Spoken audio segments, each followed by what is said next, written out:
Oh, there it is. Waiting for the hand. Hello! Hey, this is the Genesee County Compassion Club show. I'm your host, Jeremy. Glad to be back in the studio here at allpointstv.com. Rocking it out. Man, it's good to be back. It's a nice fall day outside. You know, it's November, beginning of the month, kind of rainy, pretty warm, so pretty nice day. Thanks for joining me on the podcast. We're going to be talking about medical marijuana. That's what we like to talk about on this show. And I'm going to let you know what's happening down at the Genesee County Compassion Club, all the things that we got going on down there. So, all right, without further ado, we're going to get the show started. Got John in the studio with me. What's going on, John? Not much, just waiting for the rain to stop. Waiting for the rain to stop. Yeah, so get out there and rake leaves, right? I'm going to take the dog for a walk today. I'll just wait till I get trees and take everything, drop everything they think they're going to drop off, and then I'll go back for it. But yeah, wait until it's all down before you begin, huh? Right on. Well, we got all kinds of stuff going on here in the city of Flint. It's been a busy time. We just got new water lines here at the studios.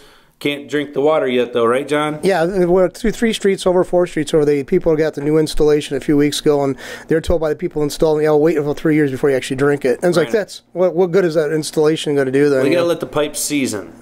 Well, these are all copper. And we had copper going into the studios already. They need to season. Yeah. Copper's really good, though. Copper's antimicrobial. And right. Yeah. No, it's a good thing. So, it's cool. I mean, we had, Cher was here just around the corner the other day, is that right? Yeah, I heard about that. I didn't see it because... You weren't here for Cher? No, sorry. Oh, John. That's like when she broke up with Sonny years ago, that's pretty much did my fascination with her. She'd have been wearing one of her old outfits from the 80s, I bet she'd have been there. You know what, though? Even as much as she's probably paid out to keep herself looking good, she's probably got something looking dried up on her. So, I mean, I'm sorry. I mean, she used to wear really provocative... clothing. Oh, yeah. I don't know if you were pretty young back then. I don't think you remember the TV series, do you? No, I wasn't a Sonny and Cher viewer. Well, anyways, there was a guy named Bob Mackey who used to be her chief designer, and he also designed for Carol Burnett. But she wanted to go outrageous, so Carol Burnett had some beautiful clothing, but for Cher, he went overboard on that. I mean, for the skin appeal, Oh, so. Sure, yeah. No, I just remember the videos back in the 80s, and she's dancing around on the Navy ship and so on. Apparently, back time. A little more well-clothed for yesterday. And your son was in that band that was playing with that. Could you imagine you seeing your own mom dressing like that? That's pretty weird. I think it'd have some kind of psychological effect on you. I wouldn't even want to dress. Game of Thrones crap right there. That's weird. I hope he was the drummer. No, actually, he was a guitar player because his dad was Greg Allman. From the Allman Brothers. Yeah, that's his dad. So. Oh, okay. Well, anyways, got celebrities stopping by here in the city of Flint, sharing goodwill. No, she was at the Water Distribution Center right here on was it Franklin? I don't know that was that close. I mean, I heard she was going to be in town, but yeah, we got one right. We got 2 on Franklin actually. Yeah, right around the corner here. So our studio has been graced with greatness in the area. Well, again, Mark Ruffalo was around here a few months ago, maybe. The guy Mark Ruffalo. Okay, he's. Come on, man. I only seen him in one movie. And I just everybody's like make a big deal about him, but he's an activist. So, I mean. Yeah, I've heard of him. I was giving you a hard time. I don't follow Hollywood much because I don't like a lot of the movies that come out. I don't. Yeah. They're cliche. They're formulaic. Like even the expressions are formulaic and cliches, kind of cliche. So. Same old storyline, just a different twist, huh? Yeah. All right. Well, it's good to see things happening here in the city of Flint. We certainly could use some improvements. Nice to see celebrities stopping by and dropping their 2 cents and whatnot. But it all comes down to really comes down to us making it better, and it's been happening. I got a little rant though. What is up with all the construction around and like the excessive amount of roads that are closed? I'm out trying to do my deliveries. You got to get out to the patients that can't get out of their house, and it's like. You got to go 14 miles this way and up this way and around just to get around because they got, the entire road blocked off. I don't know. It's election time, and when we were kids, we always noticed that there was an increase in that because people are like, the politicians are saying, "Look what we did for you." Oh, maybe that is it. Because normally it's wrapped up by now, but it's like today I had to take 3 different detours just to do my errands. It was like, good grief. So, I mean, it made me want to take out a cone or 2. Although I don't recommend doing that. I heard it's like. Ridiculous fee for every cone you take out. You're charged by the cone. All right, let's talk about some marijuana stuff. We've got some good stuff going down at the Genesee County Compassion Club. Just had our soup kitchen recently. We'll be having another one coming up here at the end of November. Just had our Halloween party on Saturday. It was a lot of fun. Had a lot of people show up and dress up. It was a blast. We had some food from the pizza place. Had some, I don't know what I would call it, like Alfredo stuff, mastacholi. It was freaking awesome. Of course, it was all free, provided by the club to our members. And I just want to say thanks. Thank you to Matt and Karen for help hook that up and making it awesome as it was. Thank you for everybody who showed up and made it a sweet event, for all of our members who came down and participated, especially for all the people that dressed up and participated in that fashion. It was good times. So thank you. Thank you very much, and we'll be looking forward to our next celebration whenever that is. You know, we'll let you know when that happens. But it was good times. So thanks for everybody coming down to our Halloween party. I know we had some contest winners. I believe it was the guy from Reno 911 who took home first place. Hopefully you won't be wearing those shorts again anytime soon. That was okay for that day, but anything else you're going to be like fined, right? Right. Yeah. So, all right, let's talk about some marijuana stuff. Obviously, we've got the election going on right now. Hopefully in 1 week from today, we'll have an answer on all of these election items. And hopefully more than anything, we won't have to hear about it anymore. I know most of us are probably sick to death of about hearing the election baloney. But I definitely would encourage you, next Tuesday, make sure you please get out and vote. It's incredibly important that you take part. Whether or not you're, involved or believe in the political races that are happening, there's still a lot of local elections that are going on, local issues that are going to be decided on, and your vote does count, and it has a big impact. So, I myself am not that excited about voting in the presidential election, but I am very excited about taking part in my local elections and trying to, make my vote count there. So I'd encourage you to do the same thing. Please make sure you take time off from work, take time out of your day to get out there and vote next Tuesday, okay? That's my little service announcement for you. Let's talk about some weed stuff. One of the big winners, potentially, next Tuesday is going to be weed, all right? I can't really tell you who's going to win the presidential election. I can tell you the odds in Vegas are on Hillary, all right? That's all I got to say about that. But the odds on weed are good. We've got multiple states putting forth proposed laws to legalize. We've got medical marijuana ballot proposals across the nation as well. In the end, really, I think Tuesday, weed is going to be the winner. We've got California, Arizona. Those are two states, just to name a couple, that have recreational marijuana on their ballot. If these potential states out there that have these laws proposed, if they should pass, then we will see an unprecedented benchmark, if you will, in our country occur next Tuesday. And what I'm talking about is the fact that if California, along with some of these other states, should in fact legalize adult recreational marijuana use, then the percentages of the people in this country that have access to adult legalized marijuana is going to be 25%. That's a pretty big mark. And I'm not talking about just medical marijuana. I'm talking about marijuana in general for adult recreational use. You already have a number of states in the union, like we're in the Civil War or something. But you already have a bunch of states already that have passed recreational adult use, and now we're looking to add on some more. I mean, you've got Washington, D.C., the state of Washington, Oregon. Of course, everybody knows about Colorado. You also have Alaska. And we're looking to add some more on. So like I said, we've got Arizona, we've got California, I believe Massachusetts is another one. If these states should pass this, then we're going to see 25% of the nation's population have access to marijuana just because of the simple fact that they're an adult. And that is an unprecedented benchmark that we have not seen before, and one that will certainly propel the marijuana industry further in the United States. So I thought this is an interesting article. This is from NBC News. You can check this out for yourself. There's some interesting facts they put in there. One of the things that they put out was that by 2020, legal market sales are expected to pass $22 billion here in the United States for marijuana. So obviously this is a big market. Some people are calling legalization of cannabis the largest, the biggest business opportunity of our time. And, you got to look back and think about things like the tech bubble, the real estate housing market, the things that have occurred in our lifetime that have been very large markets that have come and are still here today. And this is the next one that's coming. So we need economic growth in this country. We need to have small business growth. And this definitely could be a spawn of those things. Now, I guess one of the things that I would like to point forth is that there's a lot of talk in the news about how this is going to spawn small business growth.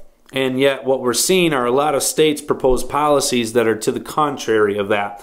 And I want to point out a state to the south of us that just recently had approved medical marijuana, but is now issuing licenses. And this is kind of an interesting thing, and it echoes and sort of confirms what I'm talking about. Of course, I'm referring to the state of Ohio. It looks like they're going to be licensing growers and distributors, but it's going to be on an extremely limited basis. We're talking about a potential of only 18 different licenses being issued. So for the entire state of Ohio, they're talking about only issuing out 18 licenses to produce and sell marijuana, which is incredibly low. I mean, if you look at here in Michigan, even where we have things like dispensaries that are in this quasi-legal state, here in Michigan, we have upwards of 300 plus that are operating out there. You have 25,000 plus caregivers operating out there producing. And so apparently Ohio thinks that they can get it all done with just 18 people doing it. And of course, this is going to be big business. It's not going to be a person or an individual per se, but it is going to be big business because the application fee, I'm being told, to be one of these 18 people is $200,000. So, and that's just the application fee. You know, that's not like you're buying the business and you get a building and lights with it. That's just a piece of paper that says you're approved to go ahead and be one of the state's providers. Of course, the folks that want to get these licenses think that they're basically a license to print money.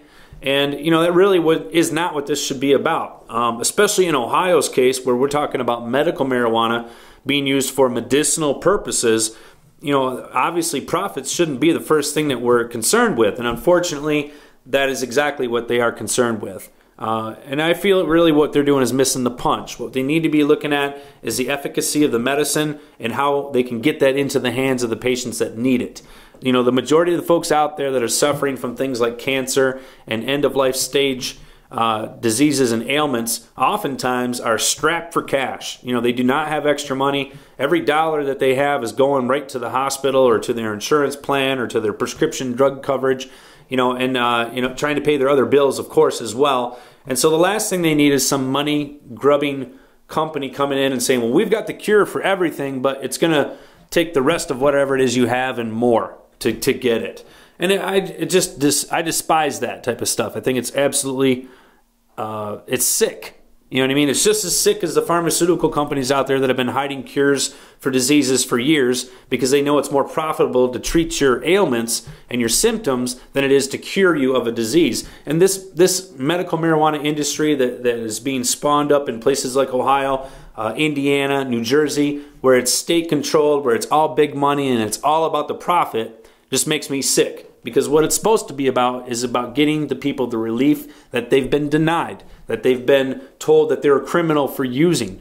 And it's just totally contrary to what the medical marijuana use should be for. So I think it's good that people are going to get access in these areas that previously could not get that access. However, it's more of a tease if you're telling them, oh yeah, you can have it, but you just simply can't afford it.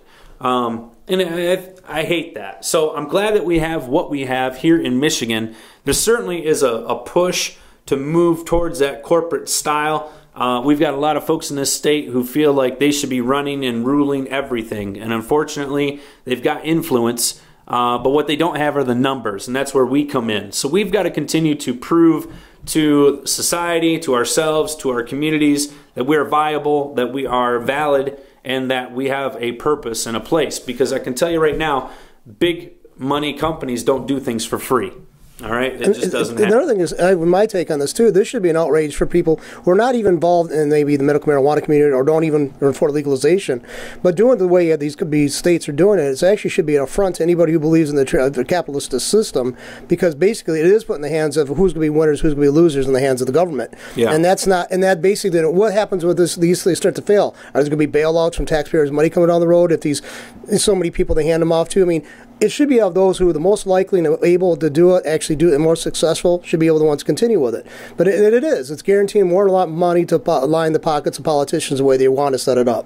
Yeah, I agree. It is an affront to capitalism. It's an oligarchy is what it is. It's rich people controlling the government to get kickbacks from the government to secure contracts and licenses and so on. And this is totally contrary to what our democratic, capitalistic nature of our country is supposed to be about. But unfortunately, that's the way things are working. So we just got to continue to fight back. It doesn't matter if it's a wall. We got to climb over that wall. All right. I'm going to move on here because we've talked about that in the past, and I know most of you are aware of these issues, but I think it's pretty exciting what's coming up here on Tuesday. Definitely want to keep our eyes open, and we'll be informing you on exactly what these voting results are once they come up available. Hopefully next week we'll have some information for you.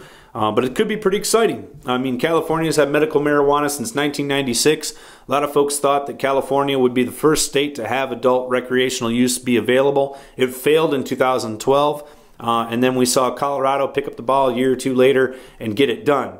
Now California is sitting there a little bit sour, a little bit jealous, and thinking, man, we should have got that done. Well, hopefully they will this time. Prop 64, it looks pretty solid. I know there's some naysayers, and I know there's a lot of positive things about it as well. You know, here's the thing. Any bill, any law that gets proposed or passed is probably going to have things in there that you like, and probably going to have things in there that you don't like.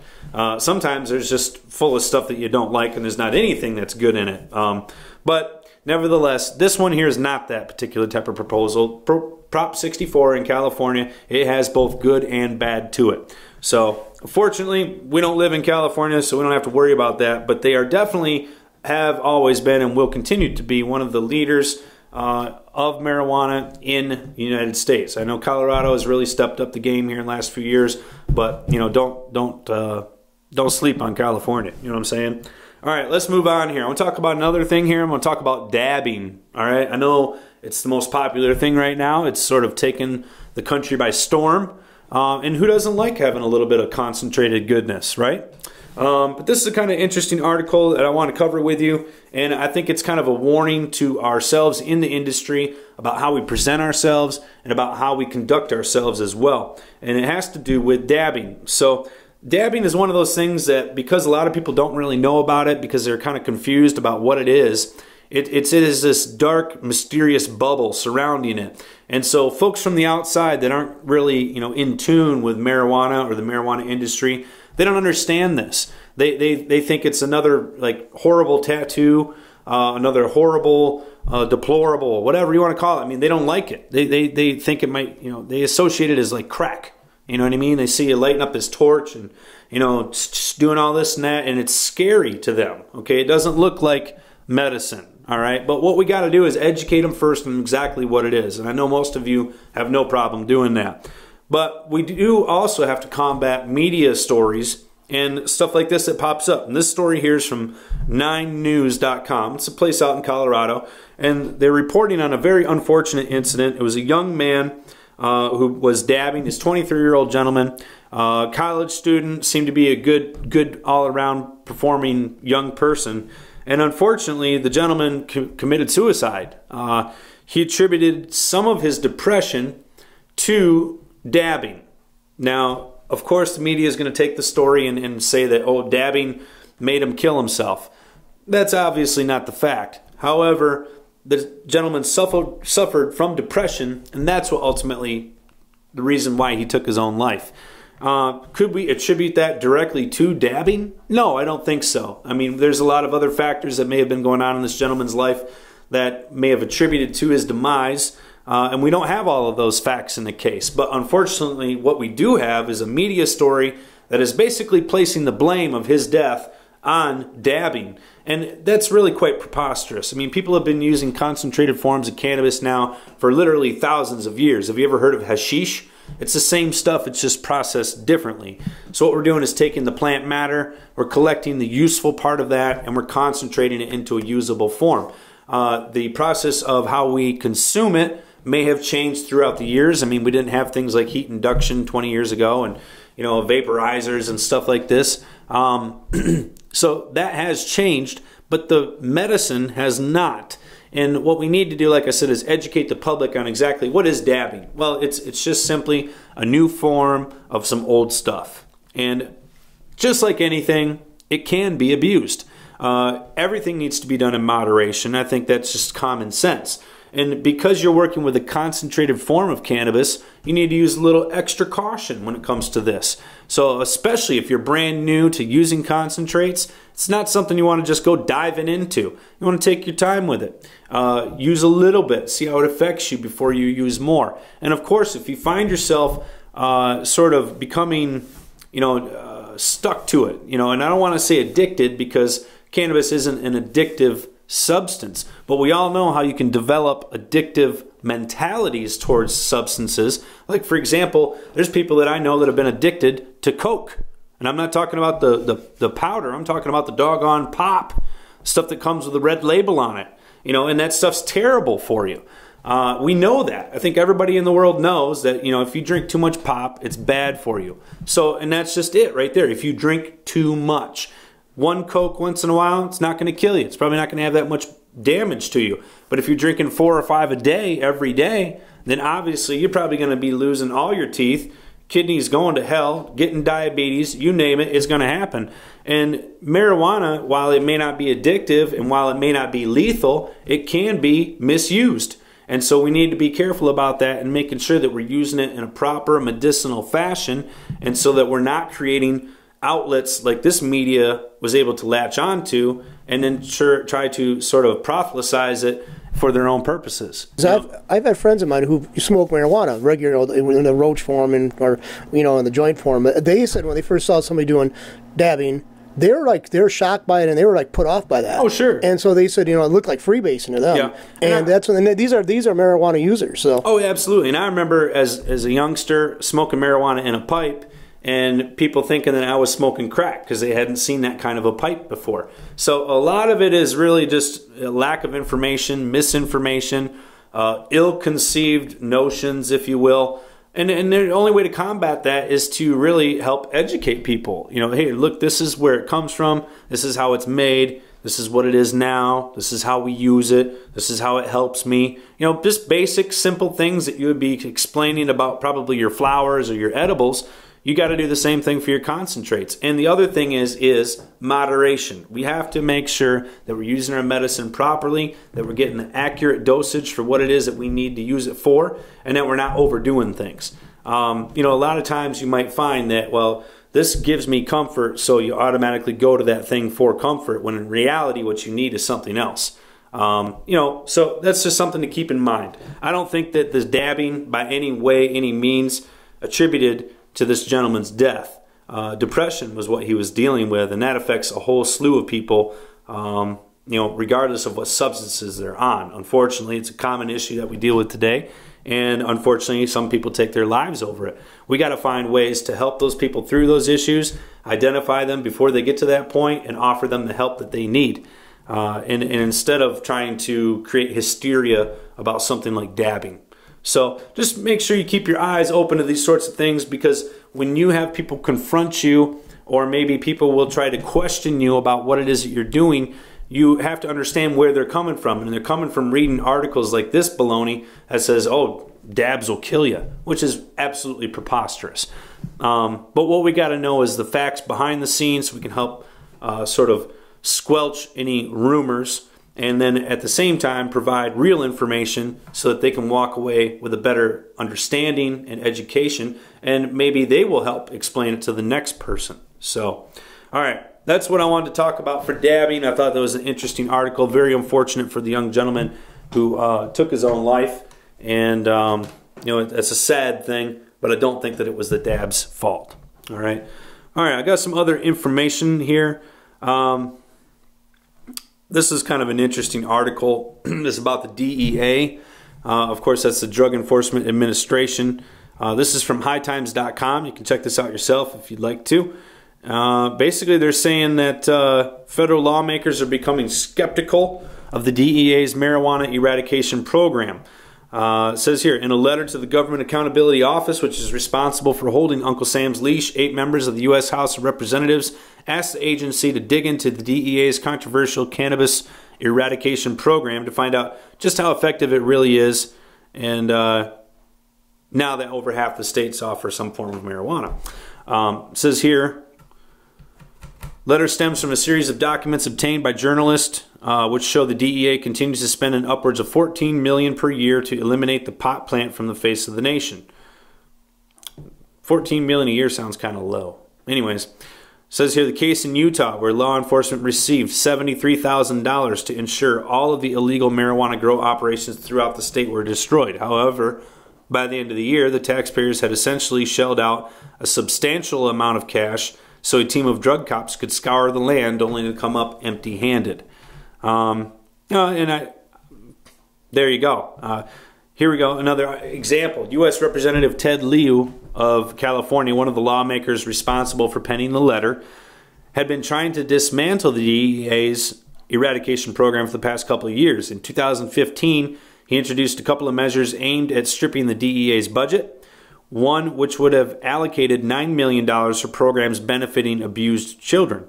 And it says here, not surprisingly, neither proposal received much consideration. So, obviously, he's trying to take money from one part of the government where it's not really being utilized and put it into another area where we could see it be utilized.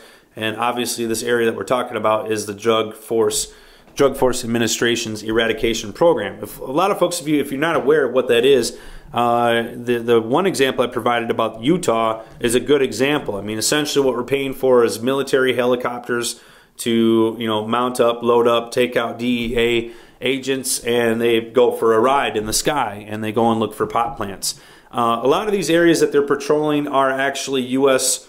parks, U.S. forest lands, places where you should not obviously be growing cannabis. So clearly we don't want to see that kind of activity going on in our national parks. However, we don't want to be paying millions of dollars for a program that doesn't do anything either. So I think obviously that in conjunction with some of the policies that have been issued in the past, such as like the DEA letter that a lot of us refer to, which says, look, if citizens in a medical marijuana state are abiding by that state's law, the DEA will not pursue them from a federal level.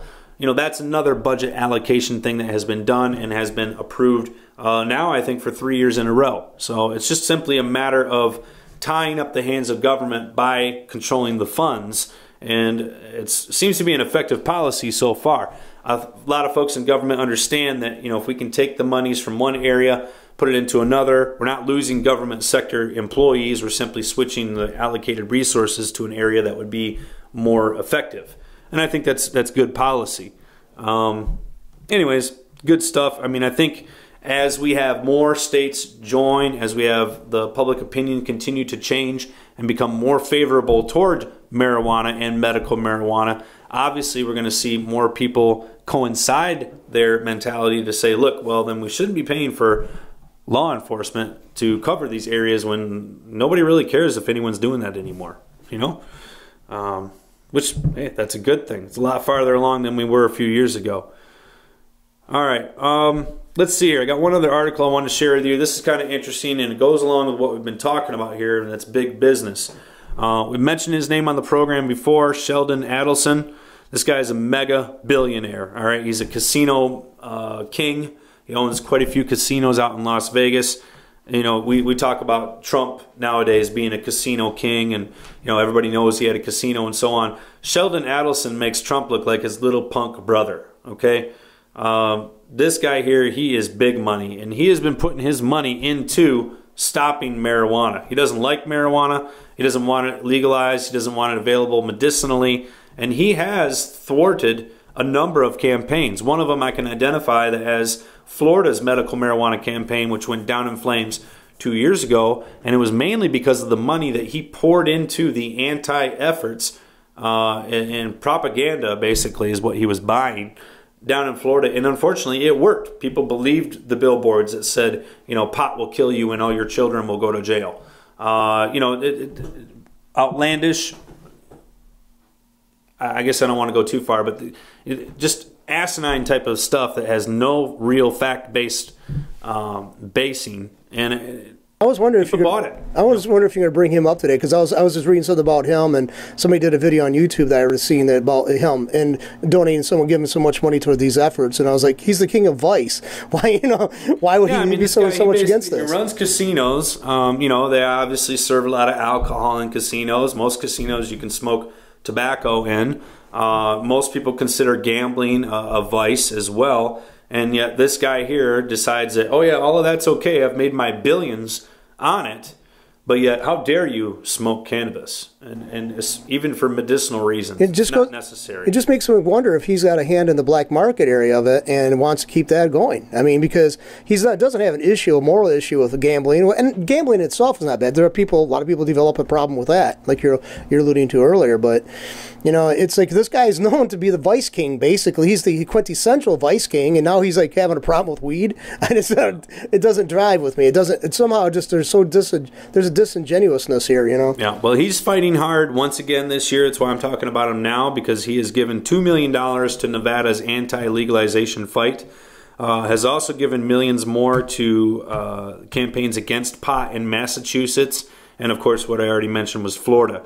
Another big billionaire fella who has joined in the fight with Sheldon is Bruce Hale. I don't know if I'm pronouncing his last name correctly. Bruce is the gentleman who basically owns Discount Tire.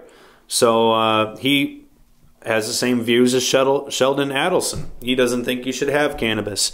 So I guess there you go. I mean, if you care, I would say don't support either one of those two guys' businesses. You know, they don't support you. They certainly don't support anything to do with freedom. They feel it's perfectly fine to buy people's votes.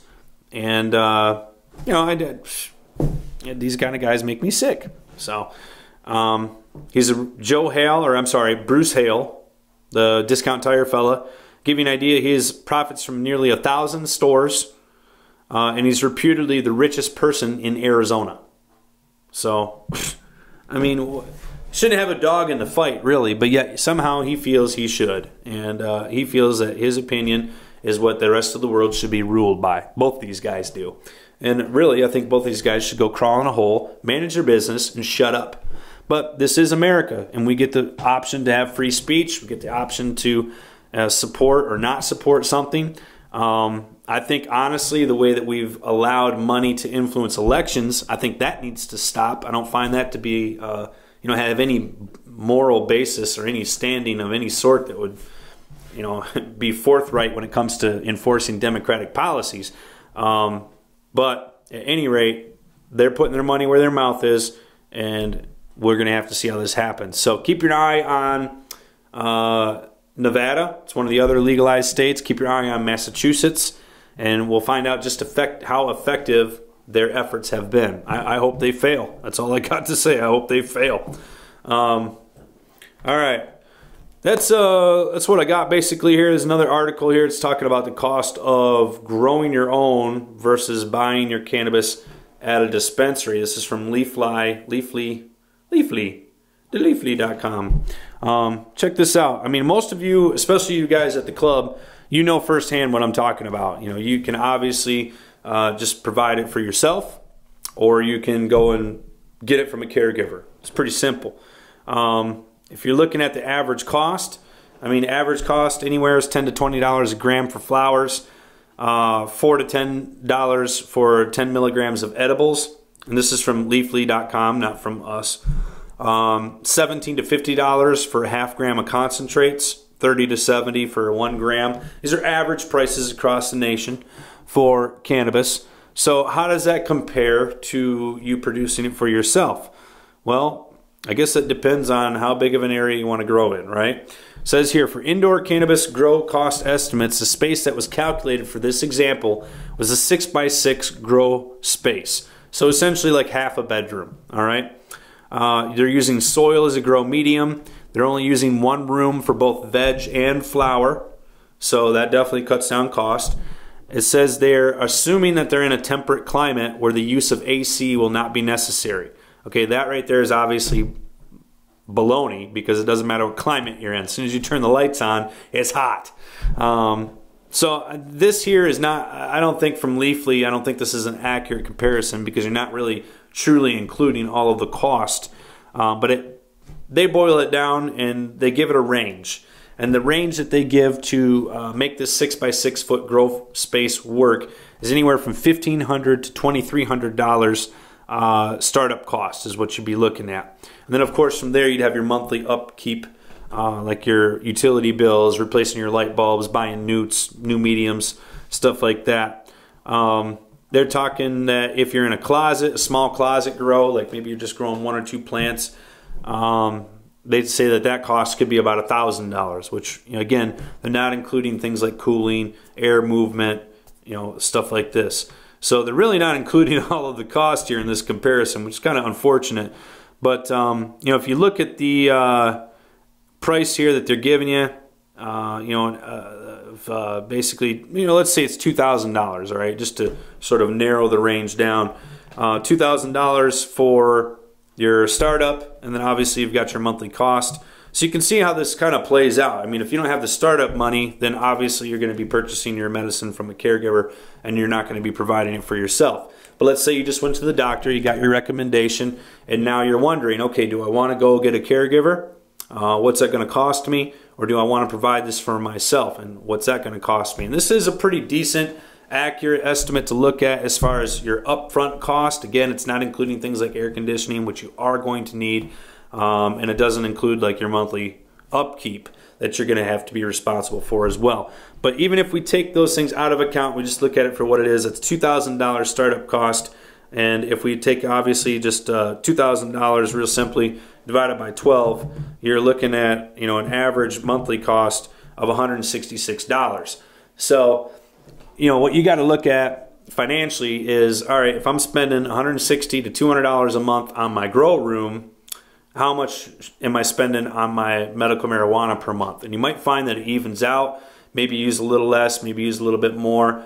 Maybe you use edibles instead of flowers, or maybe you use concentrates instead of edibles.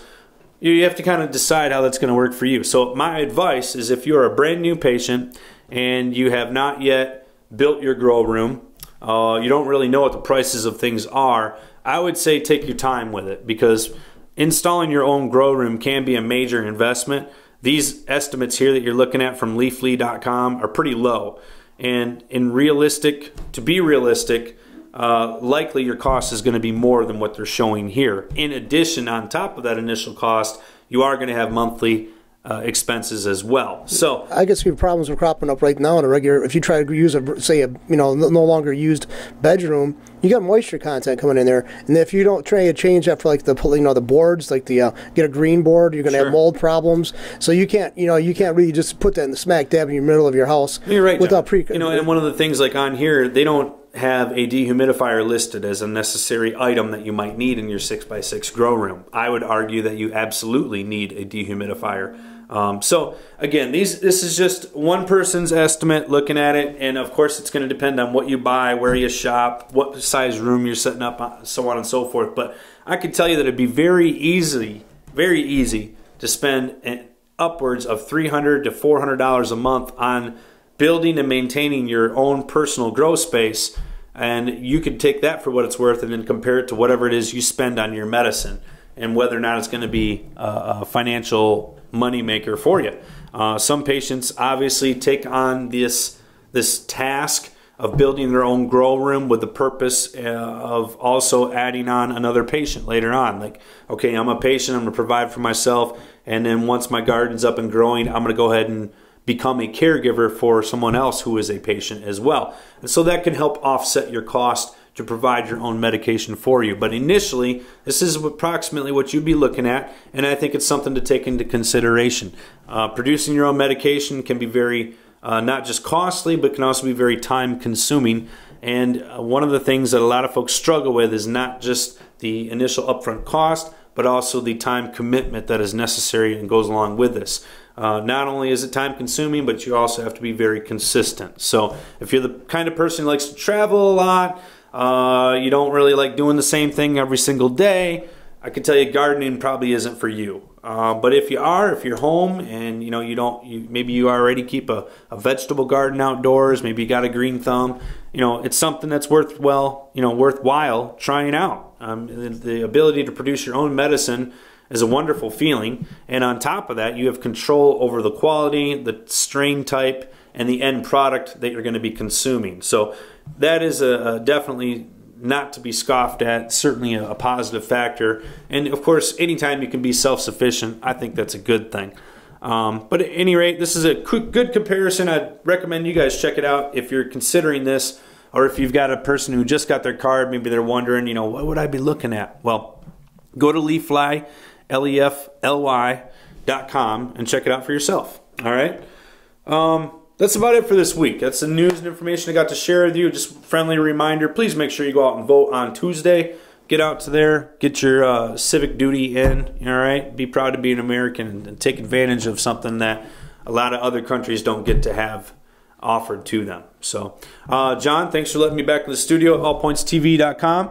Please make sure you check out all the other important podcasts that they have available here. If you want to know what's going on in your city, allpointstv.com is a place to be. Thanks for watching me on this week's show. This is the Genesee County Compassion Club show. You guys have a great week. Stay safe, stay warm, stay happy. All right, we'll see you.